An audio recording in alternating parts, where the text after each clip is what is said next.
Vous écoutez les podcasts d'Ilmod.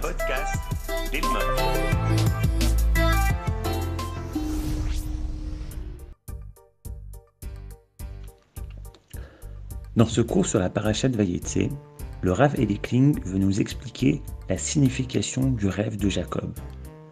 La façon avec laquelle la Torah nous décrit le célèbre rêve de l'échelle de Yaakov nous interpelle.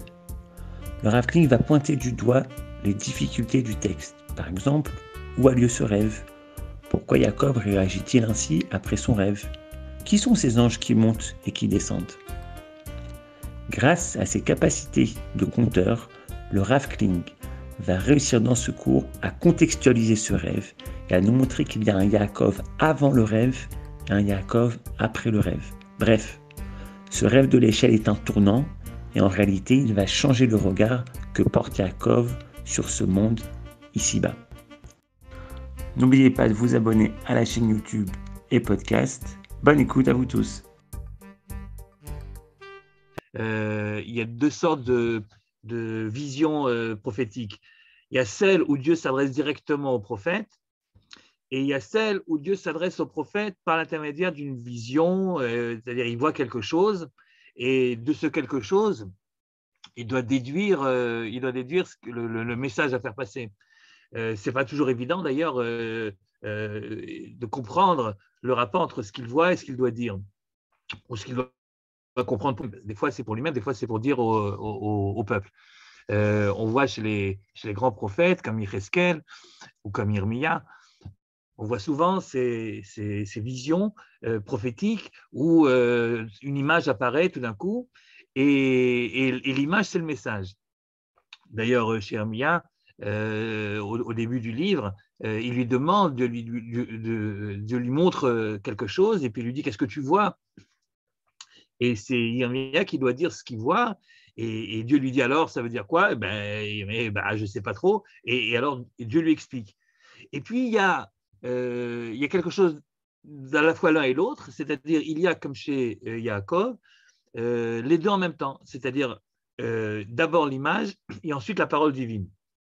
Et c'est ce qui arrive à Yaakov lorsqu'il quitte les tentes de son père et qu'il va donc en route vers Haran.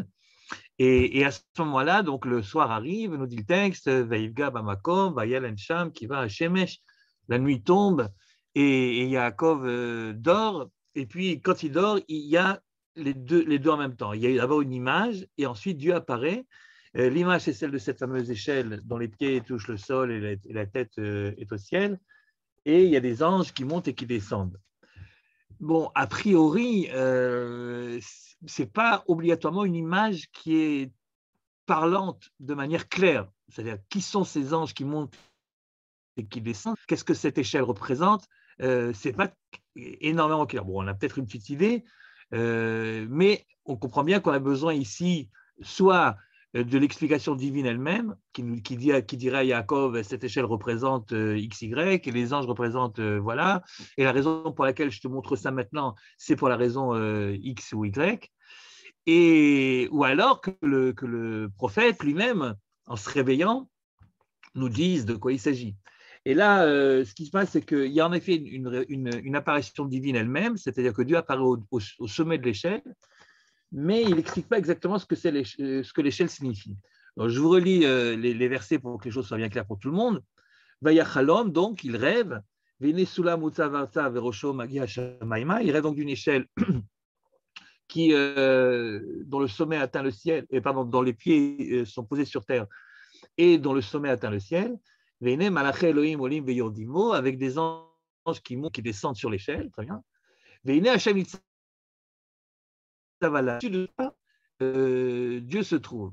Bien que ça ne soit pas très clair à l'ave au-dessus de quoi? Dieu se trouve au-dessus de cela. Est-ce que c'est au-dessus de l'échelle? Est-ce que c'est au-dessus de Yaakov? En tout cas, Dieu se trouve au-dessus. Nitzav Vayomer, il dit. Et nous, on s'attend, si Dieu dit quelque chose, que la parole divine va éclairer la vision et va nous dire de quoi il s'agit exactement et pourquoi Yaakov, à ce moment-là de son histoire, est obligé de rêver de ce qu'il rêve. Mais ce n'est pas tout à fait ce qui est écrit. Donc, Dieu se trouve au-dessus de ça. Vayomer et il dit, Ani Hashem, je suis donc Dieu, Eloé Avraham Avicha, le Dieu de ton père Avraham, Velo Yitzhak, et celui de Yitzhak, Haaretz asher ata shochev alea, lecha et nena otzarecha. La terre sur laquelle tu te couches, je l'ai donnée à toi et à ta descendance. Donc, on a l'impression que c'est une redite des fameuses promesses, double promesses que Yaakov reçoit ici et que, en fait, Yitzhak avait déjà entendu et que Abraham avait entendu également. C'est la double promesse, celle de la terre et celle de la descendance. Et en effet, ça se confirme un peu après. Et tu auras en effet une descendance aussi importante que la poussière de la terre. Et tu t'étendras dans les quatre coins du cardinaux, et par toi seront bénies toutes les familles de la terre, et par ta descendance, qui ressemble un petit peu à ce que Dieu avait dit à Abraham tout au début, qu'en effet, il donne la bracha à Abraham, rappelé dans l'Ech Lecha, et celui qui te bénira sera béni, etc. On a l'impression que c'est un petit peu le même sujet, mais quel rapport avec l'échelle? Mais quel rapport avec l'échelle? Quel rapport avec les anges qui montent et qui descendent? On reste un petit peu sur notre fin. C'est-à-dire, le message est un message clair, mais l'image qui était assez claire également, mais dont le message restait un petit peu à expliquer, à éclaircir, on ne voit pas très bien le rapport entre l'image de l'échelle et ce que Dieu dit ensuite.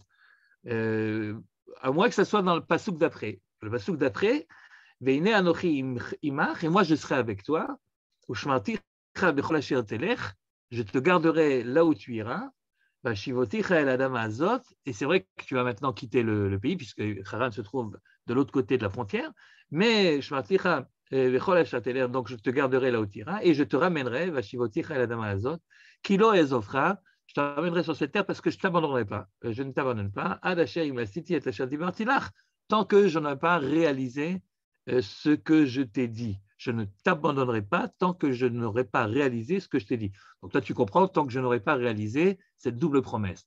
Autrement dit, ce qui était pour Abraham et pour Yitzhak uniquement une promesse, mais pas une promesse de réaliser, comme disait Yitzhak Shamir, d'accord, j'ai promis, mais je n'ai pas promis de réaliser la promesse. Okay, donc, Abraham et Yitzhak vivaient sous le signe d'une promesse. Ici, la promesse est dite à nouveau, mais il y a une nouvelle promesse qui est de réaliser la promesse et de la réaliser pendant l'existence de Yaakov lui-même. Et tant qu'il ne l'a pas fait, eh bien, il restera avec toi, rien ne t'arrivera de mal, tant que je n'aurai pas réalisé ce que je viens de te promettre. Ok, très bien. Baïkat et Yaakov se réveille. Yaakov se réveille, ça veut dire que le message est terminé. Alors, je ne sais pas vous, mais moi, je reste un petit peu sur ma faim. Bon, ok, très bien, mais on a l'impression que les deux choses sont un petit peu déconnectées, c'est-à-dire que d'une part, tu as cette fameuse échelle avec les anges qui montent et qui descendent, et d'autre part, tu as un message qui n'est pas particulièrement bouleversant, puisque c'est le même message qui a déjà été dit à plusieurs reprises, si ce n'est peut-être la fin qui dit je te garderai, je te préserverai jusqu'à ce que tu reviennes et jusqu'à ce que je réaliserai ce que j'ai dit. Mais à part cette dernière phrase, le message en lui-même est un message que nous connaissions déjà chez le père et chez le grand-père de Yaakov, qui est simplement redit à nouveau, mais encore une fois, de manière un petit peu déconnectée de l'image elle-même. À moins que les anges en question soient des anges protecteurs ou quelque chose comme ça. Et à ce moment-là, l'échelle, ce serait quoi? On ne sait pas trop. C'est une échelle qui touche. Qu'est-ce qu'on sait de l'échelle? Elle est très spéciale puisqu'elle est très très grande. Elle est très très grande. Elle va jusqu'au ciel. Bon. Ok. Et comme vous le savez, ce genre d'image où la zone d'ombre est encore manifeste, c'est-à-dire qu'on ne sait pas exactement, tout n'est pas raconté, tout n'est pas explicite. Et ça a permis évidemment à nos commentateurs d'avoir les midrashim, les plus anciens des commentateurs, et ensuite les commentateurs plus classiques, plus traditionnels, que ce soit ceux du Moyen-Âge ou de l'époque moderne, se sont penchés sur la question qu'est-ce que cette échelle signifie et qu'est-ce que Yaakov est censé comprendre de tout cela. Bon, je n'ai pas l'intention ce soir d'être un grand mechadesh, c'est-à-dire je ne vais pas vous raconter les trucs que vous n'avez jamais entendus, enfin j'imagine, mais j'aimerais qu'on essaie de rester proche du texte, c'est-à-dire que les différentes explications sont très variées, c'est-à-dire ça va de quelque chose de proche du texte à quelque chose de beaucoup plus général, de beaucoup plus symbolique. Mais a priori, il doit y avoir, de toute façon, même si ton explication est une explication qui est plus large, elle doit quand même rester, elle doit quand même vouloir dire quelque chose pour Yaakov lui-même, et pas seulement pour Yaakov en tant que représentant du peuple vers la fin des temps, la nuit des temps ou le long terme. J'ai l'impression vraiment que Dieu lui dit, de lui parler à lui-même, l'individu Yaakov, je serai avec toi jusqu'à ce que tu reviendras, etc. Je vous dis ça parce que les explications du Midrash les plus connues nous transportent vers l'histoire avec un grand H d'Israël, bien au-delà de la personnalité de Yaakov lui-même. Par exemple, ce fameux Midrash très connu qui nous dit qu'il s'agit ici des anges des nations qui montent et qui descendent, parce que c'est une loi de l'histoire que les empires, les grandes nations connaissent d'abord une grande montée, c'est-à-dire un grand développement. Ça commence petit et puis ça termine au zénith, mais c'est aussi une loi de l'histoire qu'une fois que les grands empires atteignent leur apogée, il y a une décadence de l'empire, et les anges qui représenteraient donc ces nations-là montent et descendent de l'échelle. À ce moment-là, l'échelle, ce serait l'histoire de l'humanité. Donc, il y a régulièrement dans l'histoire de l'humanité des empires qui se succèdent et qui représentent certainement chacun une civilisation, une culture, des valeurs. Parce que sinon, ça ne serait pas représenté par des anges, vous voyez, sinon il aurait vu des hommes qui montent et qui descendent. S'il voit des anges, c'est que, d'après ce Midrash, ce sont les anges des nations, c'est-à-dire des valeurs, des civilisations qui sont représentées par des empires. Les empires montent, atteignent le sommet de l'échelle, donc on a l'impression qu'ils atteignent le ciel, puisque l'échelle est tellement haute, et puis tout à coup, on les voit redescendre, parce que c'est une loi de l'histoire.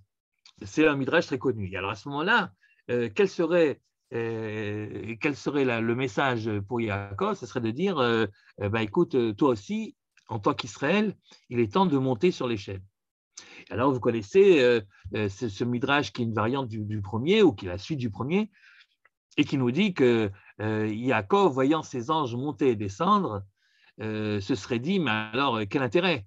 Qu'est-ce que Dieu me demande de faire? De monter moi aussi sur l'échelle de l'histoire. Mais si je monte sur l'échelle de l'histoire, je redescendrai également comme les autres. Et c'est la raison pour laquelle Dieu était obligé de lui dire, non, toi tu montes, mais moi je te préserverai, je te garderai. Autrement dit, que si toi tu montes, tu ne redescendras pas. En fait, d'après cette explication-là, il ne s'agit pas du personnage Yaakov qui se trouve en face d'un grand choix dans sa vie, puisqu'il est obligé de quitter ce qu'il a l'habitude, son confort, comme on dit aujourd'hui, sa situation de confort, pour aller voir ailleurs, pour tenter une aventure personnelle d'un autre style et dans un autre milieu, etc. Mais il s'agit de Yaakov en tant qu'Israël, en tant que peuple d'Israël, qui se trouve justement à ce moment-là au bas d'une échelle, c'est-à-dire au début, à la genèse de son histoire, et c'est à lui de décider s'il monte ou s'il ne monte pas. Et il y a cette hésitation de Yaakov, donc d'Israël, si vous voulez, du peuple juif. Est-ce que moi aussi, je vais faire partie de l'histoire des hommes, ou bien peut-être qu'il vaut mieux que je laisse l'histoire se jouer sans moi, et que je me réserve pour peut-être des idées, écrire des livres, propager toutes sortes de choses, de vision, de valeurs, etc., sans obligatoirement monter sur l'échelle de l'histoire, vous voyez, sans pour l'instant prendre une part active à l'histoire humaine dans le sens le plus terre-à-terre possible. Cette hésitation, parce que j'ai peur que si je le fais, si je rentre réellement dans l'histoire, je risque la règle immuable de l'histoire, qui est que l'ange qui monte, finalement, redescend. Olim veyurdim bo. Voilà l'explication classique, traditionnelle du Midrash. Et encore une fois, si c'est ça, c'est donc une vision qui dépasse le personnage lui-même de Yaakov, Et qu'est-ce que le message divin viendrait dire par rapport à l'image? Eh bien, il viendrait encourager Yaakov à lui dire, ben, tu peux monter, toi, tu ne redescendras pas. Est-ce que c'est le moment de dire à Yaakov ce genre de choses? Est-ce que vraiment nous sommes ici au début de l'histoire juive? D'une certaine mesure, oui, puisque, OK, au niveau individuel, c'est un changement de l'histoire personnelle de Yaakov, mais nous le savons après coup, une fois qu'on a lu toute l'histoire, ce qui va se passer là-bas à Haran, ce qui va se passer chez Lavan, c'est qu'en effet, il va non pas réaliser, comme le texte a l'air de le dire, réaliser toute la promesse, il ne va pas avoir tout d'un coup un peuple qui va se créer là-bas. Et puis, il ne va pas y avoir non plus, de manière claire, la possession d'Eretz Israël ne va pas se jouer là-bas chez Lavan et chez Bethuel. Donc, il n'y a pas réellement cette dimension de je vais réaliser la double promesse à partir de maintenant. Mais il y a quand même un début de quelque chose. C'est-à-dire, ce n'est pas un peuple qui se crée, mais c'est quand même déjà les 12 parties du peuple qui sont représentées par les 12 enfants de Yaakov, qui sont nés pratiquement tous, en tout cas 11, qui sont nés là-bas, et qui donc, ça serait le début de la réalisation de la promesse. Ce n'est pas encore la réalisation elle-même, mais c'est le début. En tout cas, en ce qui concerne les enfants, en ce qui concerne le peuple. Pour ce qui est de la deuxième promesse, qui est de prendre possession du pays, alors là, non seulement on s'achemine par la réalisation de la prophétie, mais on s'en éloigne un peu, puisque tout se passe en dehors d'Israël, et la création de cette famille qui va devenir des tribus et ensuite finalement un peuple, ça ne se fait pas à l'intérieur des d'Israël, mais ça se fait à l'extérieur. Et c'est seulement lorsque Yaakov rentrera bien des années après en Eretz Israël qu'on peut dire qu'il y a un début de réalisation, et encore, on ne le voit pas réellement prendre possession du pays à son retour. Ce sera la paracha de la semaine d'après, où au contraire, il a toutes sortes de difficultés, les unes après les autres, à chaque fois qu'il s'arrête quelque part dans le pays pour retourner voir son père et sa mère, eh bien, il lui arrive un certain nombre de choses. Et tu vois bien que chez Yaakov, il y a cette peur qui est la peur de celui qui n'est pas réellement propriétaire. C'est la peur de quelqu'un qui a peur de déranger, qui a peur que ceux qui sont en effet les véritables propriétaires du pays se révoltent contre lui. Je fais allusion ici à ce qui va se passer avec l'histoire de Shrem, par exemple. Et même avant, la rencontre avec Esav et la peur de Yaakov de rencontrer son frère, va savoir donc qui est propriétaire et de quoi. Et donc, on n'a pas l'impression que là-bas à Haran, cette deuxième partie de la promesse se réalise. Ça se réalisera, mais bien plus tard, et certainement pas à l'époque de Yaakov, qui finira sa vie également en exil. Un autre exil, celui-là, pas l'exil du nord, pas l'exil de Haran, mais l'exil du sud, l'exil d'Égypte. En tout cas, c'est malgré tout ce que le Midrash tente de vouloir nous dire. Ne cherche pas obligatoirement une explication liée à la vie privée de Yaakov, à ce moment précis de son existence, mais essaie de voir les choses de manière beaucoup plus large, où c'est plus Yaakov duquel il est question ici, mais c'est Yaakov Israël, et l'échelle, c'est l'échelle de l'histoire, et finalement la réalisation, tu dois le voir sur plusieurs centaines d'années après, et non pas obligatoirement dans la vie même du patriarche. Bon, peut-être que si on veut rester proche du contexte et du pshat, peut-être que ce qui va nous intéresser, c'est la réaction de Yaakov à son réveil.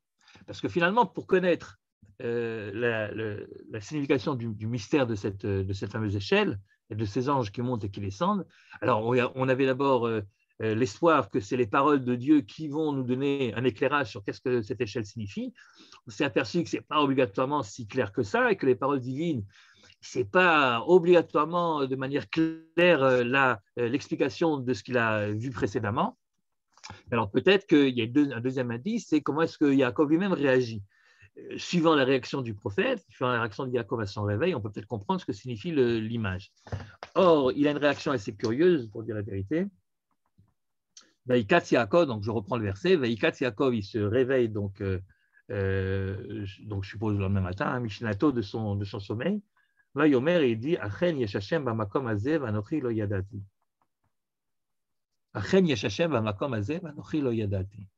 Alors pour lui, le chidou, si vous voulez, la nouveauté, la révélation, c'est le cas de le dire, la vraie révélation, c'est que Dieu se trouve présent dans cet endroit-là,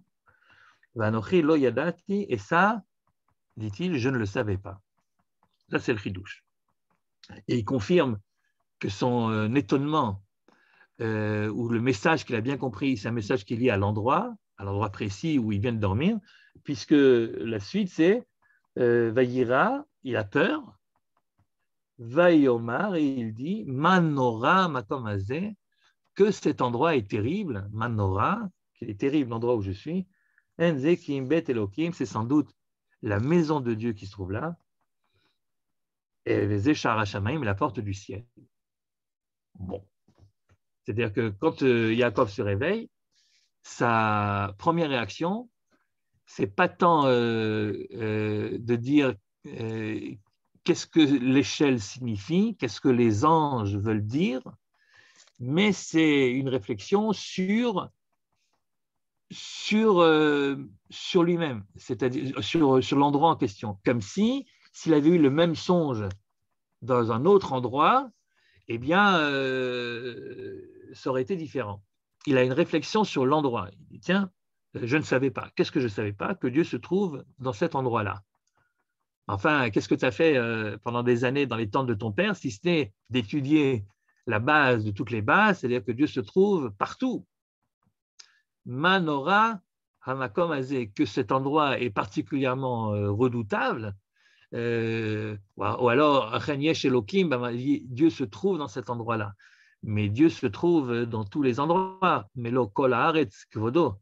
Et évidemment, tu le sais, ça, Yaakov, tu le sais, c'est évidemment la base de toute la foi que Abraham et Yitzhak t'ont transmise, c'est-à-dire une foi en un Dieu unique. Si Dieu est unique, c'est que justement, il est universel. S'il n'y en a qu'un, c'est que c'est le même partout.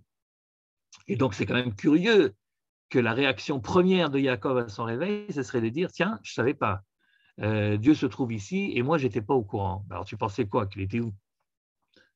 Et en quoi est-ce que cette réflexion-là est liée au songe de l'échelle? Après tout, l'échelle en question, elle est, en tout cas a priori, si on n'avait pas la réaction d'Abraham, la réaction de Yaakov à son réveil, il ne semble pas que l'échelle soit liée à l'endroit précis dans lequel Yaakov rêve. C'est une échelle qui touche la terre et qui monte au ciel, et les anges montent et descendent. Bon, mais a priori, en tout cas, en lisant la première fois le texte, on n'a pas cette idée l'échelle se trouve là et pas ailleurs. Tout se passe comme si le songe avait eu lieu ailleurs, Yaakov n'aurait pas eu la même réaction. Ça se passe ici? Je ne savais pas. Je ne savais pas que c'était ici. Est-ce que vraiment c'est ça le message du rêve, que Dieu se trouve là et pas ailleurs? Alors évidemment, à cause de cela, à cause de cette réaction-là de Yaakov, une partie de nos sages pensent que là où il s'est arrêté de dormir, c'est le fameux Moria. C'est le fameux endroit où plus tard le temple sera érigé. Ben oui, puisque c'est un Manora, Makom hazeh, Enzekim, Bet Elokim, la maison de Dieu. La maison de Dieu, c'est le temple. Sha'ar Hashamaim, etc. Et à ce moment-là, ça voudrait dire qu'il s'est endormi où? Ben, il s'est endormi à Jérusalem. Il s'est endormi sur le Moria. En tout cas, les Yerushalmim sont persuadés que c'est en effet ce qui s'est passé. Par contre, les gens de Bethel, si vous leur dites ça, ils vous disent Jérusalem, Kol HaKavod, il s'est passé plein de choses là-bas, d'accord, mais enfin, le songe de Yaakov, c'est à Bethel, et ce n'est pas à Jérusalem. Et en effet, Enzekim, Bet Elokim, la maison d'Hachem, l'endroit s'appelle Bethel, et vous savez que Bethel, ce n'est pas vraiment Jérusalem, hein, c'est un petit peu au nord de Jérusalem. Et donc, on ne sait même pas exactement où est-ce qu'il est arrivé. Est-ce qu'il est arrivé à Yerushalayim? Est-ce qu'il est arrivé à Bethel? Et ce serait important quand même de le savoir, puisqu'il dit Manora, Makom hazeh, cet endroit-là. Bref, cette réaction de Yaakov sur l'endroit, qui se focalise sur l'endroit, nous semble en tout cas étonnante. On ne se serait pas attendu à ce que la première révélation prophétique de Yaakov l'interpelle à cause de l'endroit. Enfin, vous vous souvenez la première fois que vous avez eu une révélation prophétique, chers amis, vous vous rappelez la première fois, vous vous êtes dit à votre réveil, pourquoi moi? Ou alors vous vous êtes dit, qu'est-ce que ça signifie ce rêve prophétique que je viens d'avoir? Mais vous n'êtes pas dit, tiens, c'est marrant, j'ai rêvé ici et pas ailleurs. Vous comprenez, c'est la première fois qu'il a une révélation prophétique. Alors, logiquement, il aurait dû être interpellé sur le sens de cette révélation ou sur le fait que cette révélation arrive justement à ce moment-là ou qu'elle arrive justement à lui, mais pas du tout. Sa première action, c'est « tiens, pourquoi ici ?» Et là, tu te dis, bon, l'interprétation de l'image de ces fameuses échelles doit quand même être liée d'une manière ou d'une autre à l'endroit particulier, puisque c'est ça que Yaakov retient à son réveil. Et c'est curieux parce que quand Dieu lui parle dans ce fameux rêve, donc si vous prenez le côté non pas de l'image de l'échelle, mais le côté de la parole divine qui a suivi, il ne parle pas obligatoirement de l'endroit, il dit simplement je serai avec toi et tu reviendras. Et tu reviendras où? Tu reviendras dans la terre, pas obligatoirement ici à Bethel, mais tu reviendras sur la terre d'Israël. Ne t'inquiète pas, je serai avec toi tout le temps, n'aie pas peur. Et alors c'est marrant parce que Dieu lui dit n'aie pas peur. Et au réveil, Yaakov justement a peur. Il a très peur de ce qu'il comprend. Ce chidouche qu'il vient d'apprendre, que Dieu se trouve présent ici, ça lui fait peur. Mais pourquoi ça te fait tellement peur?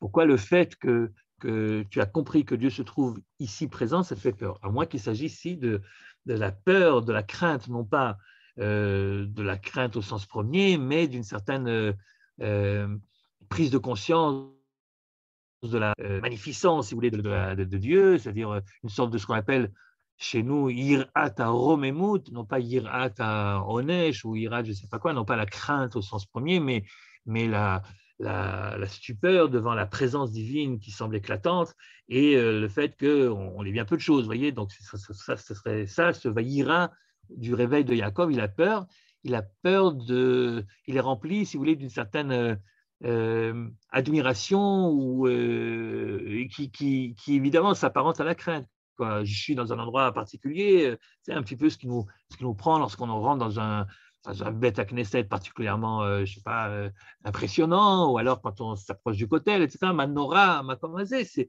de ressentir la shrina, la présence divine, ça fait peur d'une certaine manière. Ça fait peur, et c'est peut-être de ça qu'il s'agit ici. Bref, finalement, si on ne tient pas compte des explications de Chazal, si on essaie de rentrer, de lire le verset et d'en tirer les enseignements qu'on a envie d'en tirer, on s'aperçoit que ce n'est pas si simple que ça de comprendre. C'est pour ça que j'ai appelé notre petite étude de ce soir les mystères de l'échelle, parce que c'est vrai que l'échelle ne dévoile pas tous ces mystères dans le rêve lui-même et qu'on a besoin d'un éclairage, on a besoin de nous dire exactement de quoi il s'agit. Bon, et comme vous savez, il y a d'autres midrashim, il n'y a pas seulement le midrash qui parle des anges en tant que représentants des nations, il y a un autre midrash qui dira, je vois que c'est une des réactions également dans le chat. Oui, et c'est un deuxième midrash. Donc, il y a le premier midrash où les nations montent et descendent régulièrement, et puis un autre midrash qui ressemble à celui-là, mais c'est une variante, et qui dit qu'il a vu les nations monter et descendre, et puis il en a vu une qui monte, et qui ne descend jamais. Et c'est ça qui lui aurait fait peur.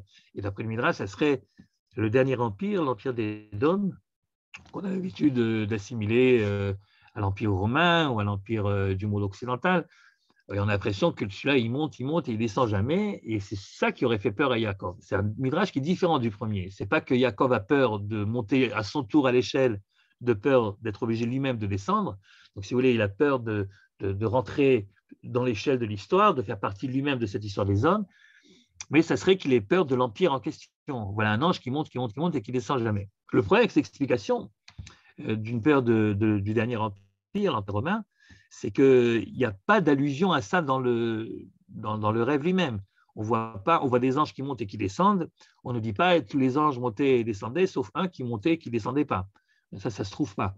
Peut-être qu'il a vu ça, mais ce n'est pas écrit. Donc, cette explication du Midrash est basée davantage sur un essai pour comprendre la crainte de Yaakov à son réveil, plutôt que le rêve lui-même. Dans le rêve lui-même, il n'y a pas cette histoire d'un ange qui montrait qu'il ne descendrait jamais. Bref, on est toujours un petit peu au même point, on ne sait toujours pas exactement qu'est-ce que le pshat, qu'est-ce que le contexte du rêve est censé réellement apprendre à Yaakov. Alors, écoutez, si on veut rester proche des versets, moi, je renverrai à ce moment-là au verset qui précède le rêve et qu'on n'a pas lu, et je le comparerai au verset qui suit directement le rêve qu'on n'a pas lu non plus. Alors, si vous avez un chumash, ça tombera très bien parce que comme ça, vous pouvez suivre avec moi. Et sinon, ce n'est pas grave. Je vais vous lire les deux versets en question auxquels je fais maintenant allusion. Le premier verset, c'est le verset qui précède directement le rêve. C'est le premier verset de la paracha qui lui a donné son titre. Le pasuk dit Vayetse Yaakov mi Be'er-Sheva, vayelech Harana. Yaakov a quitté Be'er-Sheva et il est allé vers Haran. Donc il est en chemin, en direction de Haran. Et seulement au verset suivant, comme il arrive donc à l'endroit, il atteint l'endroit en question, et là donc il dort, et puis voilà le rêve. Okay, donc le premier verset, c'est Vayetse Yaakov mi Be'er-Sheva, vayelech Harana, il a quitté Be'er-Sheva, il est allé à Haran.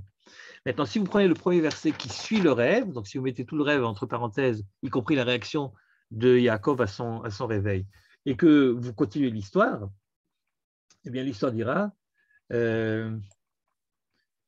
donc une fois qu'il a donné le nom, donc il a l'histoire il prend la pierre où il avait mis sa tête, etc. Il en fait une matseva, il en fait un monument, une sorte de rappel de ce qui s'est passé pour pas qu'il oublie, je suppose, l'endroit. Et puis, il lui donne un nom à cet endroit, il l'appelle justement Bethel, ce qui ne résout pas le problème, est-ce que c'est Bethel ou Jérusalem, parce que ceux qui disent que c'est Jérusalem diront que c'est un deuxième nom pour Yerushalayim, c'est Bethel, la maison d'Hachem, et ceux qui disent que c'est Bethel, qui est différente de Jérusalem, diront que c'est Bethel et ce n'est pas Yerushalayim. En tout cas, qu'est-ce qui se passe juste après? Il promet ce qu'il promet, il prend sur lui de faire un vœu, et une fois que tout ça est terminé, donc on change, si vous voulez, de chapitre, Vaïssa Yaakov Raglav, Vayelech Artsa Bene Kedem. Et Yaakov a levé ses pieds et il est allé vers Artsa, vers le pays, Bene Kedem, de ces gens qui habitent là-bas, Kedem, vers le Levant. Donc je suppose qu'il fait évidemment allusion de nouveau à Haran, le Haran du verset d'avant. Mais il y a deux différences entre le premier verset et celui-ci. Le premier verset, on nous dit Vayelech Harana, il est allé à Haran. Et ici, on nous dit qu'il a levé les pieds et qu'il est allé vers Arza Bene Kedem, vers la terre des enfants de Kedem. C'est pas pareil. Enfin, c'est sans doute la même chose au niveau de ce que la traduction voudrait normalement nous dire, c'est qu'il a continué son chemin, quoi, en fait. Il a continué son chemin. C'est quand même bizarre que le vocabulaire utilisé, l'expression utilisée soit différente. D'un côté, il est allé à Haran, Vayelech Harana. De l'autre côté, il a levé les pieds, Vaïssa Yaakov et Raglav, Vayelech, et là tu retrouves l'expression il est allé, ok, Vayelech Arza Bene Kedem, vers la terre des fils de Kedem. Alors, qu'est-ce qui se passe? Qu'est-ce qui motive ce changement de vocabulaire, alors que finalement, on aurait très bien pu dire dans le verset de la fin la même chose que ce qu'on a dit au début, c'est-à-dire, et Yaakov décida de continuer sa route vers Haran, Vayelech Harana, tout simplement, sans être obligé de rajouter Vaïssa Yaakov et Raglav. Pourquoi est-ce qu'on aurait dit Vaïssa Yaakov Raglav maintenant? Il a levé ses pieds pour et pas au début quand il quitte Be'er-Sheva. Pourquoi en quittant Be'er-Sheva, il lève pas ses pieds pour marcher? Il lève ses pieds pour marcher qu'après Bethel, et avant Bethel, pour marcher, comment il faisait? Il ne levait pas les pieds. Et qu'est-ce que finalement, cette expression « lever les pieds pour marcher », qu'est-ce que ça signifie? Et pourquoi tout d'un coup, on appelle l'endroit dans lequel il se trouve, pourquoi on ne l'appelle pas Haran, qui est son nom géographique, son nom sur les cartes, et pourquoi on l'appellerait tout d'un coup Bene Kedem, les enfants de Kedem? Les enfants de Kedem, les enfants du Levant, quoi. Kedem, c'est là où le soleil se lève. Vous pouvez dire à l'est, dans quelques versets avant, quand Dieu dit à Yaakov, tu vas t'étendre dans tous les coins, et il y a également le mot Kedma qui veut dire vers l'est, comme il y a Tsafona, etc. Donc Kedem, c'est l'est apparemment. Bref, cette différence dans la formulation nous interpelle, et peut-être que avec la réflexion que fait Yaakov sur l'endroit et la différence pour définir, pour raconter le départ ou le voyage de Yaakov, cette différence de termes utilisés entre avant le rêve et après le rêve, peut-être que c'est ça qui va nous permettre de mieux comprendre ce que le rêve lui-même signifie. Bon, alors, je m'explique. Je peux tenter? Ah, tu peux tenter, bien sûr, vas-y. Est-ce que quand tu lèves ses pieds, est-ce qu'on peut dire peut-être c'est le pas lourd? Ça veut dire qu'il fait ça à contre-pied, quoi. Il n'est pas tellement content. Et peut-être que Bnei Kedem, c'est justement, il a compris maintenant l'importance d'Eretz Israël et que c'est autre chose, quoi. C'est pas le lieu, mais c'est d'autres personnes. C'est pas la même population, quoi. C'est une autre identité qui va trouver là-bas. Ok, alors, et donc pourquoi est-ce que le pied est lourd, justement, parce qu'il a peur de la rencontre qu'il va faire avec les gens là-bas. Il aurait préféré que ce soit des gens plus connus, des gens du coin. Et là, ouais. J'essaie de comprendre ce que tu veux dire. Pourquoi est-ce que le voyage devient lourd? Pourquoi? Parce que c'est vrai, tu as raison, Vaïssa, être aglav, il a levé les pieds. A priori, ça voudrait dire que son voyage devient plus lourd que ce qu'il était avant. Vaïeler, ça veut dire il part, j'allais dire légèrement, et puis Vaïssa, être aglav, il part, ok, mais il part avec les pieds lourds. Alors toi, tu essaies d'expliquer pourquoi est-ce que tout d'un coup le pas devient plus lourd, sauf que je n'ai pas compris pourquoi. Pourquoi est-ce que ça devient plus lourd maintenant? Tu l'as dit qu'au milieu, il a la promesse de Eretz Israël. Ça veut dire qu'il reprend conscience que c'est ici l'endroit du peuple juif. Ah, donc il a plus de difficultés à partir. Ouais, parce que Dieu, il le rappelle, il lui dit hey, mon gars, c'est ici que ça se passe l'histoire. Pourquoi tu pars, quoi? Ouais, alors que finalement, il est bien obligé de partir. Hein, c'est pas lui qui avait choisi.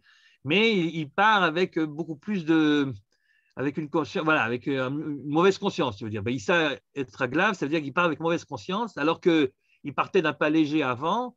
Voilà qu'après le rêve, tout d'un coup, la suite de son périple devient pesante. Ouais, il se dit, mais enfin, si vraiment c'est ici que ça se passe, comme Dieu lui dit juste après, donc il ait vu cette fameuse échelle, alors pourquoi partir, quoi, finalement? J'ai tenté. Ah oui, non, mais c'est une explication qui est très tentante, sauf que moi, je pense que c'est exactement le contraire. Mais ça peut se lire comme ça également.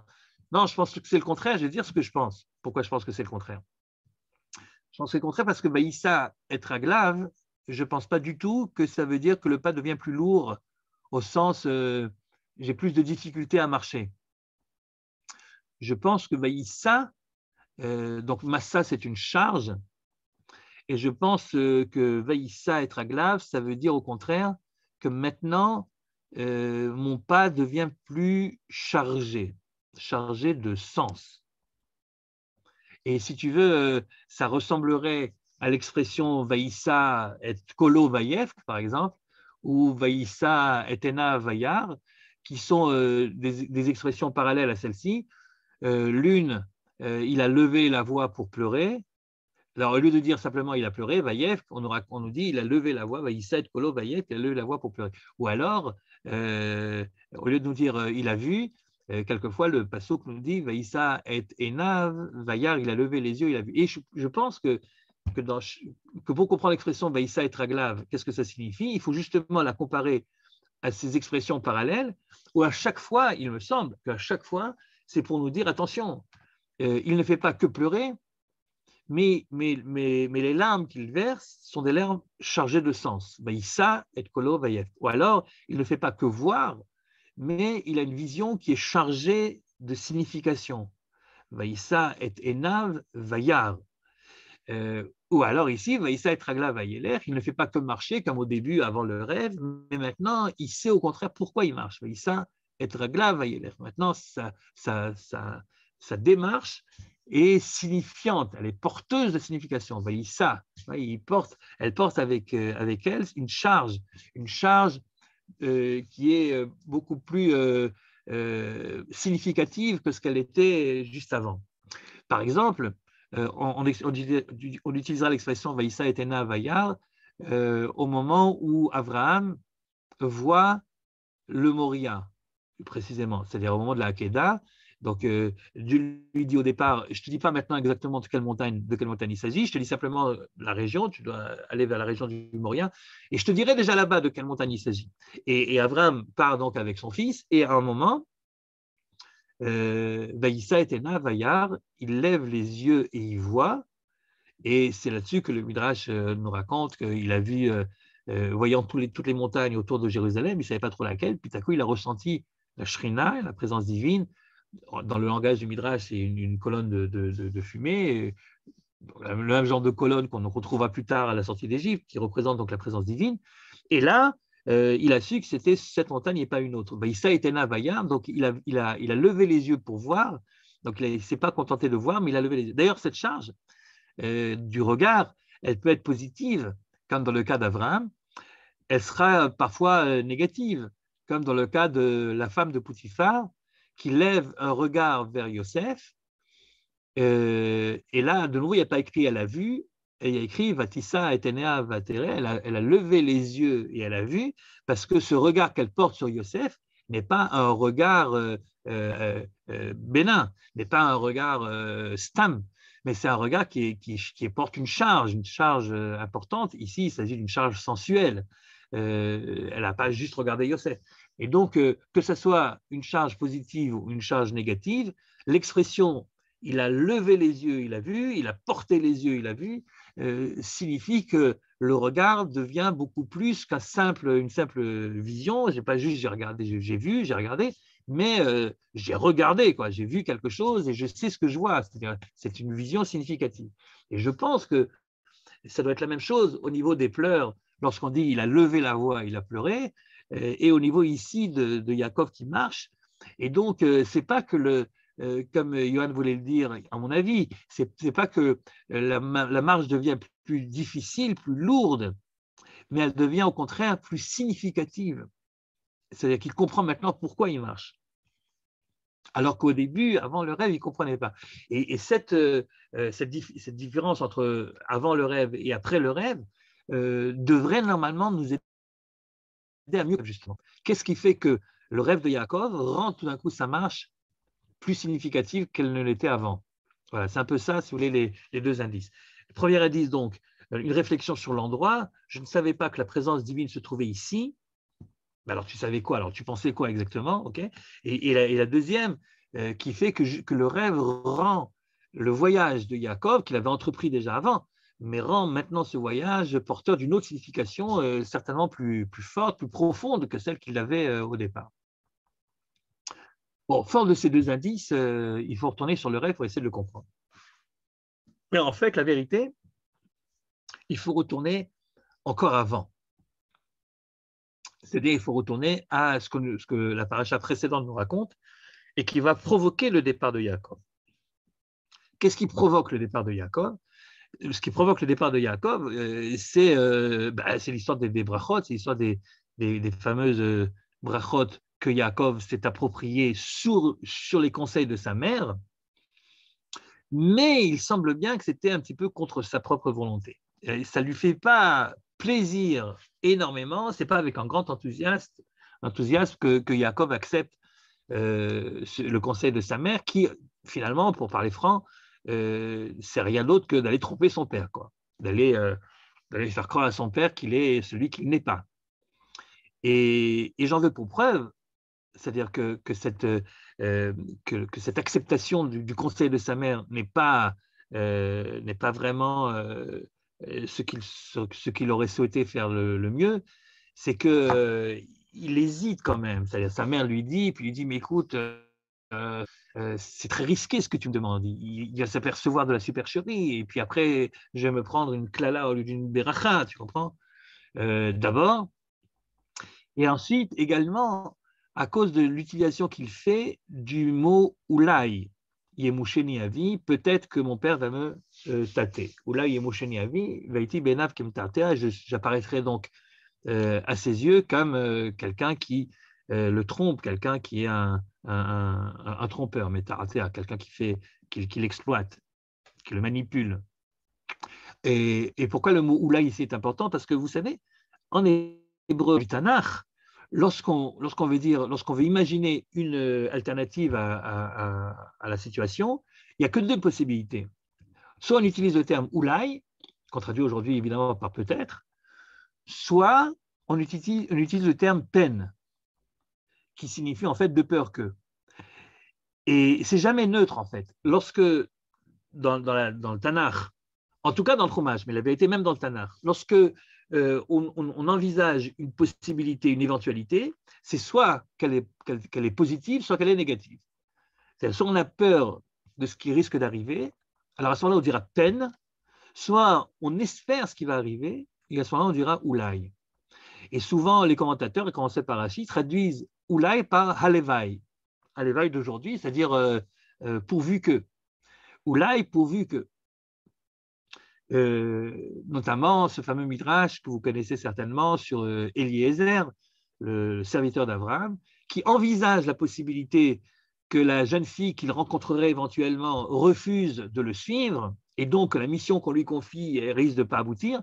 Et alors il dira à Abraham, Oulai, et peut-être que la fille ne va pas accepter. Et la vérité, les commentateurs à ce moment-là se posent la question, et pourquoi il dit Oulai? Il devrait dire peine, puisque ce qu'il envisage comme alternative, c'est une alternative qui est négative. Peut-être que je n'ai pas réussi à mes missions, peut-être que je vais faire tout ce que je dois faire, et puis à la fin du compte, elle ne voudra pas venir. Alors, ça ne sert à rien. Donc, il aurait dû dire peine, de peur que la fille ne veuille pas me suivre. Or, il dit Oulai. Et là-dessus se base le fameux midrash que vous connaissez, qui dit que finalement, au fond de lui-même, il aurait été bien content que la fille ne veuille pas le suivre, parce qu'à ce moment-là, Abraham aurait été bien obligé, nous dit le midrash, d'accepter que son fils Yitzhak se marie avec qui? Avec la fille d'Eliezer, avec la fille du serviteur, ce qui évidemment aurait fait les affaires d'Eliezer, pas au niveau matériel obligatoirement, au niveau spirituel, il serait lié à ce moment-là de manière beaucoup plus forte à la famille d'Abraham qu'il admire tellement. Donc vous voyez que ce midrash est basé sur le fait que Eliezer utilise le terme Oulai, ce qui veut bien dire que dans la tête de nos sages, Oulai, ça veut dire pourvu que, et non pas de peur que.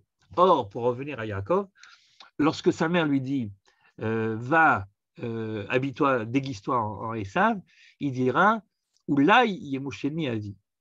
Peut-être que mon père va me tâter et j'apparaîtrai comme un manipulateur.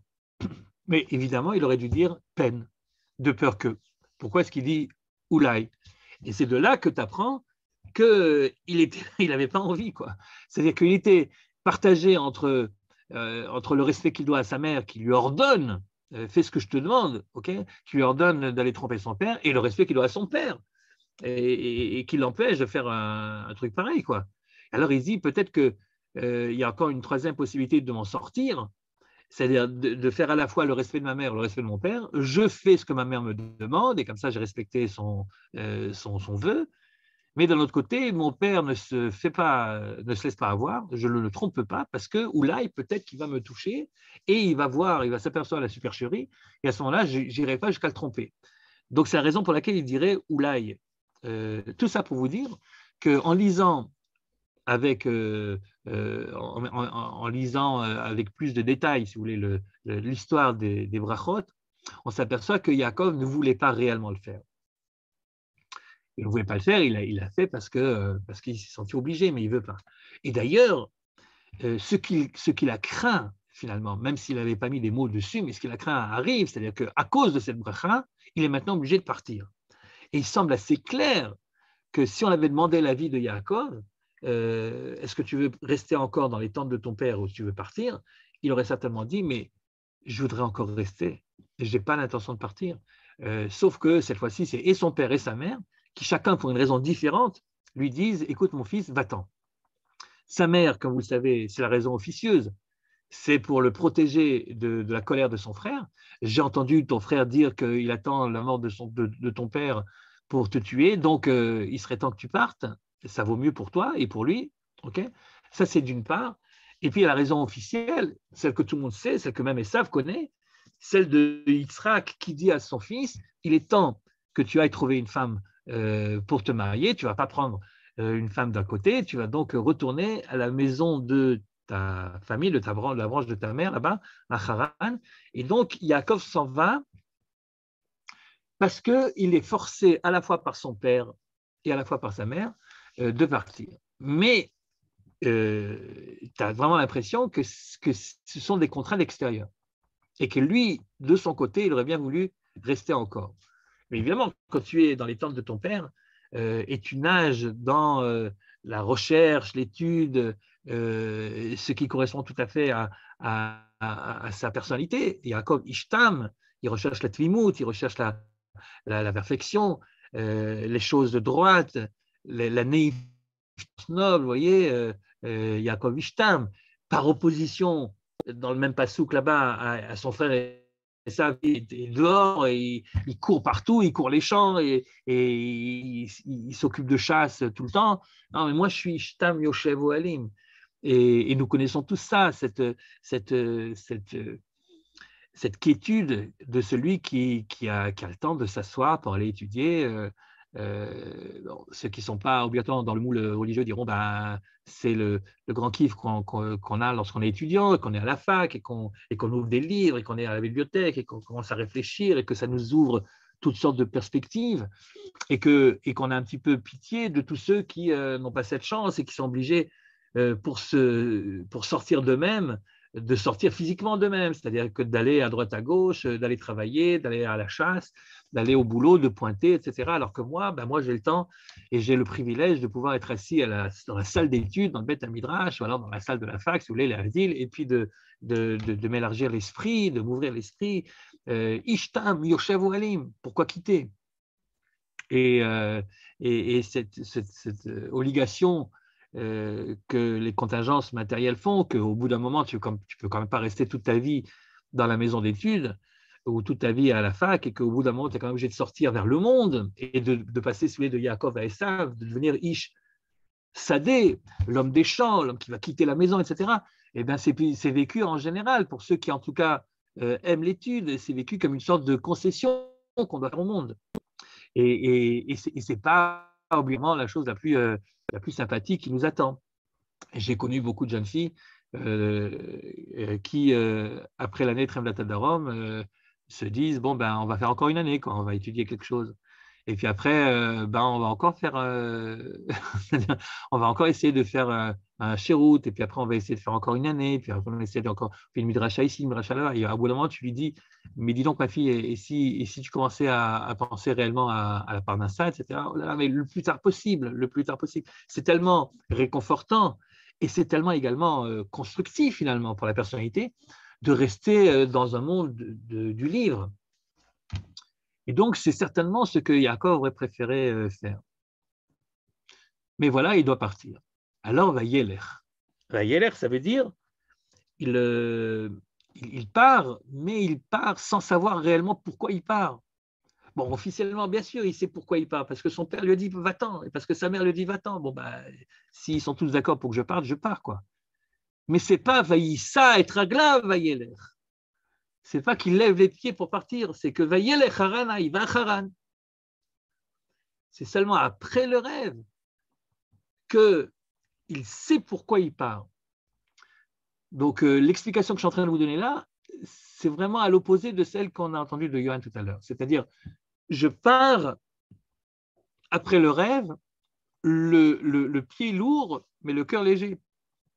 C'est-à-dire, je pars non pas parce que je n'ai pas envie de partir, ça c'était avant le rêve. Maintenant, je pars et je sais pourquoi je pars. Vayissa, Yaakov, et Raglav, Vayelech. Il a levé les pieds et il est allé, c'est-à-dire il sait maintenant pourquoi il part. Alors, qu'est-ce qui s'est passé dans ce rêve qui a provoqué le déclic chez Yaakov de celui qui part contraint et forcé à celui qui part en sachant pourquoi il part? Eh bien, c'est l'échelle. C'est l'échelle, et c'est la seule chose qu'on connaît de l'échelle. Qu'est-ce qu'elle a de si particulier, cette échelle? Eh bien, ce sont les quelques mots qui la définissent.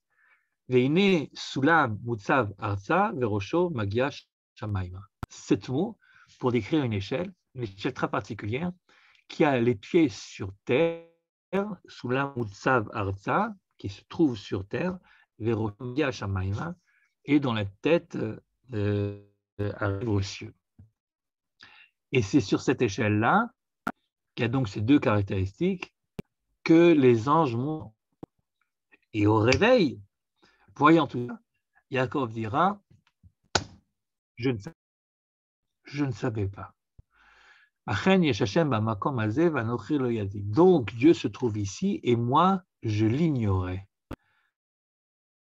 Et toi, tu te dis, mais alors, qu'est-ce qu'il a réellement compris? Qu'est-ce qu'il ignorait avant le rêve? Eh bien, il sait maintenant que pour que les anges puissent monter sur l'échelle, il faut que l'échelle ait non seulement la tête, mais également les pieds sur terre. Et ça, je ne savais pas. L'échelle, finalement, c'est lui-même. L'échelle, c'est lui. Et si tu veux, Yaakov, être celui par lequel les anges montent et descendent, c'est-à-dire si tu veux être le lien entre le monde d'en haut et le monde d'en bas, tu n'as pas le choix que de quitter les tentes de ton père pour aller vers les Bnei Kedem, pour aller vers les enfants du Kedem. Kedem, ça veut souvent dire dans la Torah, le Midrash le raconte, Kedem Kadmuno Shel Olam, comme par exemple, Vaïssa Lot mi Kedem, vous savez, à propos d'Abraham, il sera écrit que Lot a quitté Kedem, et tout sur la question, il a quitté Kedem, dit qu'il a quitté Abraham, c'est-à-dire qu'il a quitté Kedem, et le Midrash, et Rachid d'ailleurs le rapporte sur place là-bas, Mikidmuno Shel Olam, il a quitté ce qui est à l'origine du monde. Kedem, le soleil qui se lève, c'est le levant, c'est ce qui est à l'origine. Bene Kedem sont les enfants du Kedem. C'est-à-dire que tout à coup, il s'aperçoit que ce n'est pas juste à Haran qui va, mais c'est là-bas qu'il va réellement trouver Bene Kedem. Il va trouver réellement ce qui fait de quelqu'un qu'il a en proximité avec Dieu. Alors ça, c'est une grande révélation pour Yaakov. Yaakov était persuadé que la Shrina se trouvait uniquement dans les tentes de son père. Il en était persuadé. Et c'est la raison pour laquelle, depuis qu'il se connaît, il ne fait rien d'autre que de rester dans les tentes de son père. Lorsque la Torah cherche à définir l'activité de Yaakov, dans sa jeunesse, la Torah ne dira que ça. Ishtam Yoshev Ohalim. Donc on ne le voyait jamais sortir, quoi. Et si on l'avait laissé, il serait sans doute resté encore et encore dans cette tente confortable dans laquelle il étudie, dans laquelle il réfléchit, dans laquelle il comprend le sens de la vie, le sens de l'élection d'Israël, voilà, il donne donc une signification à l'existence en général, la sienne en particulier, mais l'existence d'Israël en général dans le monde. Et il croyait que plus il restait dans les tentes de son père, et plus il se rapprocherait de la Shrina. Mais pas du tout. L'échelle en question, il ne faut pas seulement qu'elle touche le ciel, il faut également qu'elle soit posée sur terre. Et c'est seulement à cette condition-là, à cette double condition, que les anges peuvent monter et descendre sur l'échelle. Si tu veux être, toi, Yaakov, l'échelle de l'histoire, si tu veux être celui qui fait le lien entre le monde d'en haut et le monde d'en bas, tu n'as pas le choix, il faut quitter la tente de ton père. Et mais non seulement c'est important que l'échelle ait les pieds sur terre, mais quand je décrirai l'échelle, je la décris d'abord comme étant celle qui touche la terre, et ensuite seulement celle dont le sommet atteint le ciel. Autrement dit, si tu veux vraiment atteindre le ciel, tu es obligé maintenant, pas plus tard, maintenant, de faire en sorte de travailler sur les pieds sur terre. Le côté les pieds sur terre, qui est le côté finalement positif de Esav, et peut-être même que c'est la raison essentielle pour laquelle Yitzhak, ton papa, l'avait choisi, Esav. Il serait temps que tu en fasses toi-même l'apprentissage. On ne peut pas construire un peuple, on ne peut pas être à la tête d'une nation si on n'a que la tête dans les nuages, si on n'a que la tête dans le ciel. Il faut avoir les pieds sur terre. Et si tu n'as pas les pieds sur terre, mon vieux, la nation que tu vas être obligé de créer et pour laquelle je t'ai promis la terre en question, Zaracha, Adama Azot, etc. Donc, cette fameuse double promesse que je réitère à ce moment-là, je te le réitère, mais en même temps que je te dis, voilà, tu auras des enfants et tu auras un pays, je te donne aussi la condition pour les avoir. C'est le songe de l'échelle. Il faut que tu construises une échelle qui soit solidement posée sur terre et pas seulement dont le sommet atteint le ciel. Sinon, aucun ange ne pourra monter et descendre par toi. Et ça, c'est une révélation pour Yaakov.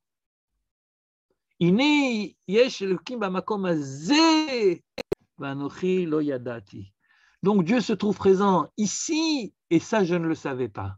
Et évidemment, je savais en théorie, parce que je l'ai appris, que Dieu est partout, bien sûr, mais qu'on pouvait le trouver sur le chemin pour arriver chez Lavan. Alors ça, franchement, je l'ignorais. Moi, je croyais qu'on pouvait trouver Dieu uniquement dans les tentes de mon père. Et je m'aperçois que même en quittant les tentes de mon père, et peut-être d'Afka en quittant les tentes de mon père, et en allant faire un apprentissage, un stage des plus compliqués, chez un patron dont on m'a dit qu'il était le plus retors de tous les patrons du Moyen-Orient et que je vais être obligé de veiller jour et nuit pour pas qu'il arrive à me tromper, à m'empêcher de toucher mon salaire. J'aurai plus une minute à moi pour mes réflexions que je chéris tellement, qui sont les réflexions que je pouvais avoir dans les temps de père. Et moi, je pensais que j'y allais contraint et forcé, que j'y allais parce que je n'avais pas le choix, parce que mon père me dit d'y aller, parce que ma mère me dit d'y aller, mais que la vérité, je vais m'éloigner de la présence divine. Et je le fais à contre-cœur. Je vais aller dans une charan, à quoi ça sert? Charan, ça veut également dire charon, qui veut dire la colère. C'est, je suis en colère d'aller à Haran. Ou peut-être même, en allant à Haran, je vais provoquer la colère divine. Haron af, Haron vaïcharaf Hashem. Donc, l'état d'esprit de Yaakov en quittant Beersheva, c'est l'état d'esprit de quelqu'un qui risque, qui a peur, qui risque de s'éloigner de son idéal et qui le fait parce qu'il comprend bien qu'il n'a pas le choix. Et tout d'un coup, il voit cette échelle qui n'a pas que la tête au ciel, mais qui a les pieds sur terre, et qui a d'abord les pieds sur terre. Et alors, en se réveillant, il se dit, ouais, ça, je ne savais pas. Qu'on peut trouver Dieu également en allant chez Lavan, en sortant des tentes de mon père, Vanochi lo yadati, ça, je ne savais pas. Et alors, Vaïssa, Yaakov et Ragla, Vaïelech. Alors, à ce moment-là, quand il continue son périple, ce n'est pas uniquement contraint et forcé, Vaïelech Harana, mais ce n'est plus le Haran. Tout d'un coup, le Haran devient Bnei Kedem. C'est la recherche de l'origine, la recherche de la divinité, en fait. Et que non seulement je ne risque pas de m'éloigner de la présence divine, mais peut-être que je peux la trouver encore davantage. Et franchement, c'est un paradoxe que j'ignorais. Je ne savais pas qu'on pouvait trouver Hachem également en allant chez Lavan. Je croyais qu'Hachem était uniquement dans les tentes de mon père. Vaïssa, Yaakov et Ragla, Vaïelech. Et finalement, qu'est-ce que c'est que ce stage d'apprentissage chez Lavan pour Yaakov? C'est l'acquisition des mains de Esav. C'est-à-dire sans perdre la voix de Yaakov, la voix de celui qui étudie la Torah dans les tentes de son père. Chez Lavan, il va acquérir sauf les mains de son frère. C'est un petit peu ce que Yitzhak lui avait dit quand il ne savait plus très bien si la personne qui était en face de lui, c'était Esav ou c'était Yaakov, et qu'il est censé maintenant le bénir. Et au lieu de faire ce que vous et moi nous aurions fait à la place de Yitzhak, qui est en pleine réflexion, mais qui est celui qui est en face de moi? D'un côté, il parle comme Yaakov, mais d'un autre côté, il est capable de se débrouiller puisqu'il m'a fait à manger comme si c'était Esav. Alors, je ne sais pas qui j'ai en face de moi, et au lieu de faire ce que vous et moi, on aurait fait à sa place, c'est-à-dire amener le deuxième pour faire une vérification, eh bien, Yitzhak décide de bénir le bonhomme en question, même s'il ne sait pas trop si c'est Esav qui s'est mis à parler comme Yaakov, ou si c'est Yaakov qui s'est mis à agir comme Esav. Mais dans les deux cas, la personne qui est en face de moi, se dit Yitzhak, c'est la personne idéale. Hakol kol Yaakov, vayadayim yedei Esav. Il parle comme Yaakov, mais il a les mains de Esav. Et bien, s'il a les mains de Esav et la voix de Yaakov, qu'est-ce que j'ai besoin de faire des vérifications? C'est lui que je dois bénir. C'est lui qui sera le nouveau relais de la promesse d'Abraham. C'est lui qui sera même d'être le père de la nation juive. À la fois au niveau physique, le père, et à la fois au niveau spirituel, le père qui sait très bien pourquoi il a besoin de créer une nation. Alors, que ce soit Esav qui soit venu Yaakov ou Yaakov qui soit venu Esav, de toute façon, s'il a le col de Yaakov et le yadayim de Esav, je le bénis. Et lorsqu'il s'apercevra, Yitzhak, que c'est en effet, contrairement à ce que lui il pensait au départ, que c'est en effet Yaakov qui a prouvé qu'il était capable de se débrouiller comme un vrai Esav, alors Yitzhak lui dit, maintenant mon fils, tu vas faire tes preuves. Parce que être Esav, c'est pas juste se déguiser en Esav une fois dans la vie, pour obtenir une bracha, mais c'est également faire l'apprentissage difficile jusqu'à ce que tu obtiennes les mains de Esav. Alors tu vas aller chez Lavan et tu vas travailler là-bas et tu vas te débrouiller là-bas, et si jamais tu reviens avec sans que tu sois complètement plumé, quoi, si tu reviens avec une famille, avec des richesses, etc., alors tu pourrais dire, j'ai non seulement gardé la voie de Yaakov, mais j'ai également acquis les mains de Esav. Et c'est tout ça, finalement, que Yaakov comprend d'un seul coup au moment de ce fameux rêve. Akol kol Yaakov, vayadem il Esav, c'est-à-dire que l'échelle a les pieds sur terre, même si la tête reste au ciel. Et d'ailleurs, lorsqu'il reviendra et qu'il rencontrera son frère Esav après de tellement longues années, eh bien, il lui dira Im Lavan Garti, j'ai résidé chez Lavan, et vous connaissez le jeu de mots, le jeu de lettres que fait le Midrash sur ces trois mots et que rapporte Garti, ce sont les lettres de Taryag, qui représentent la Torah, les 613, et c'est comme si Yaakov disait à son frère Esav, ne m'en veux pas, c'est à moi que la bracha revenait, toi tu es resté uniquement les mains de Esav, mais moi, j'ai gardé le col de Yaakov, Taryag mitzvot shamarti, j'ai gardé le col de Yaakov, mais im Lavan garti, mais j'étais chez Lavan, et c'est pas évident de rester un bon juif lorsqu'on est chez Lavan. Mais j'ai fait les deux, c'est-à-dire je suis resté avec la spiritualité du Yaakov que tu as connu quand on était jeune, mais j'ai acquis en même temps ce côté, ce savoir se débrouiller dans la vie, qui était en fait ton apanage à toi. Mais j'ai eu les deux. Et si j'ai les deux, c'est donc bien à moi que revient la bracha. Tu comprends ça et ça. Et c'est en fait tout ça qui est dit dans ce symbole de cette échelle sur laquelle les anges peuvent monter et descendre. Et s'il n'avait pas compris ça, si Dieu lui avait montré ça, que la promesse des enfants du peuple, c'est-à-dire et de la terre, ne peut être donnée qu'à quelqu'un qui est capable d'allier, d'harmoniser cette recherche, cette quête de spiritualité de Ishtam Yoshev Walim, avec également cette possibilité d'essayer de trouver Hachem également en dehors de cette zone de confort que représente la yeshiva, eh bien, s'il avait montré ça, il ne l'aurait jamais su. Anochi lo yadati, ça je ne savais pas. C'est donc ça le but donc, du rêve de Yaakov, c'est d'expliquer à notre patriarche que finalement être juif, c'est être capable d'avoir la voix de Yaakov, mais aussi les mains de Esav, c'est être capable d'étudier à la yeshiva, mais également être capable de s'en sortir de la yeshiva, pour appliquer les principes que j'ai étudiés à la yeshiva dans le monde, qui est un monde pas toujours très sympathique, un monde où il y a des Lavan Aramaï, où il y a des Araméens qui sont un petit peu roublards, mais que finalement, c'est ça le défi auquel notre peuple est confronté. Et pour être confronté à ce défi, il faut vraiment l'affronter, j'allais dire, corps à corps, comme ce qui va arriver à Yaakov avec l'ange de Esav, au retour, une fois qu'il a acquis les mains de Esav, alors là, il a la possibilité de se battre réellement avec l'ange de Esav, et de le vaincre.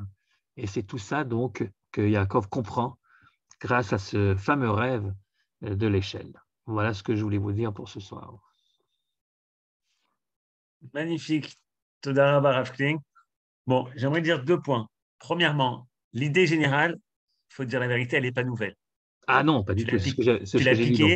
Tu l'as piqué du Rav Moshe, le Rav Moshe Bochko. Tu as placé le mot harmonie à la fin pour le final. Donc ça, on sait que tu es un élève du Rav Moshe Bochko. Par contre, ce que j'ai trouvé magnifique, c'est bien sûr que tu relis toutes les parachutes. Tu relis la paracha d'avant avec la bracha. Tu parles de la suite qui va à la vanne, etc. Donc, c'est magnifique. Je rajoute peut-être un petit chidouche. En fait, le mot vaïssa, tu l'as dit, c'est il élève ses pieds, mais c'est aussi s'élever. C'est souvent une dimension qui est au-delà du matériel.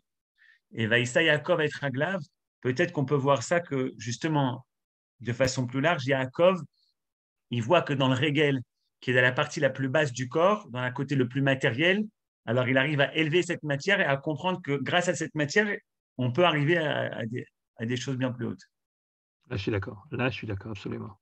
Mais je te remercie d'avoir fait ce rappel du Rav Bochko, parce qu'en effet, évidemment, c'est l'enseignement majeur, enfin un des enseignements majeurs qu'on apprend chez lui, pas seulement chez lui, évidemment, heureusement, mais évidemment, c'est ce qu'on nous apprend dans les yeshivot, dans les yeshivot de la famille Bochko, à laquelle je dois pratiquement tout, quoi. Voilà, voilà. Ok, très bien. On va voir s'il y a une question ou pas.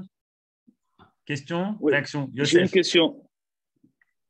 Oui. Alors, Youssef d'abord, et après Alex. Merci.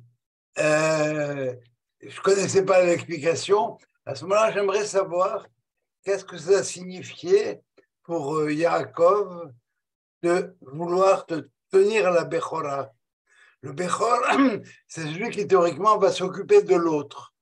Bechor 222, l'autre d'abord.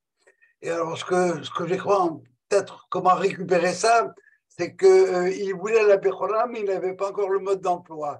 Quoi en faire? Et ce que vous nous dites maintenant, c'est qu'on vient de le lui révéler. Mais alors, pourquoi il tenait avant? C'était quoi? Pourquoi je veux vraiment la Bechora? Non, il savait évidemment que c'est lui qui devait être le Bechor, c'est lui qui devait être le responsable de la famille. Ça, La famille, c'est le monde. Mais béni Bechor Israël. Oui, oui, bien sûr, bien sûr. C'est la dimension de Mamlechet Kohanim. Bien sûr, bien sûr. Et C'est ça, pas il le ce savait. qui l'intéresse. Non, mais ça, il le savait en effet, comme vous l'avez si bien dit. Il le savait par intuition bien avant. C'est pour ça qu'il tient formellement à acheter, si vous voulez, entre guillemets, la Veracha dès le départ. Mais maintenant, il croyait que mériter cette Bechora, c'était en restant dans les tentes de son père. Il apprend maintenant que s'il veut vraiment mériter la Bechora qu'il a déjà acquis avant, il faut qu'il fasse autre chose, il faut qu'il en sorte. Ouais. Mais c'est en effet, comme vous l'avez dit si bien, c'est le mode d'emploi qu'il vient d'apprendre. Ce n'est pas le principe lui-même. Ça, il savait déjà que c'était lui qui devait être le Bechor. Seulement, il apprend maintenant comment est-ce qu'il faut le faire. Et ça, c'était un chidouche pour lui. Ça, il ne savait pas. Très bien, merci. Je vous en prie. Alex. Rav Klink, non, mais moi, ce que je voulais, justement, par rapport, je crois que c'est une explication de Manitou. Justement, il savait déjà, en partant de chez son père, qu'il était à Kol Yaakov Yadaim Yedei Esav. Il avait déjà pris conscience qu'il ne pouvait pas rester dans les tentes. Et d'une, et de deux, quand il arrive à Haran, il prend conscience directement cette discussion avec les bergers où il essaye de créer une fraternité avec l'ensemble de l'humanité et ne pas rester justement dans sa tente. Il prend conscience de cette vocation universelle qu'il a. Du coup, ça colle pas Alors, trop sur la deuxième... avec... Non, sur la deuxième partie, je suis d'accord. La deuxième partie, le dialogue avec les bergers, c'est une partie qui évidemment arrive après le rêve, donc ce n'est pas du tout en contradiction avec ce que je viens de dire. Ayant compris ce qu'il a compris par le rêve, il a ensuite la réaction qu'il a et qui s'impose finalement avec les bergers. Donc là, je suis d'accord avec vous.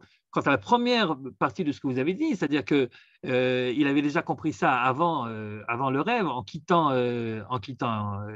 Yitzhak, là, je ne vois pas où est-ce que c'est écrit. Je vois pas où est-ce que c'est écrit. Il n'y a pas l'allusion au fait qu'il avait compris que son destin devait être lié.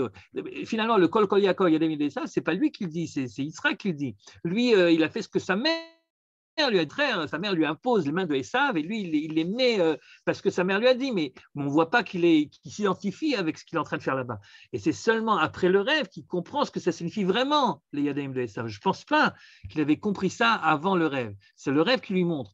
Après, une fois qu'il a compris, alors en effet, il a une autre vision des choses, et ce qui explique pas seulement le dialogue avec les bergers, mais également toute la conduite qu'il aura avec Lavan plus tard.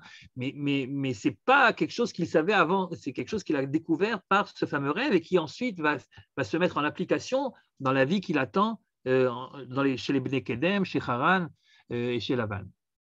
Mais il sait très bien ce que ça implique de prendre la bénédiction de Esav, qui revenait à Esav.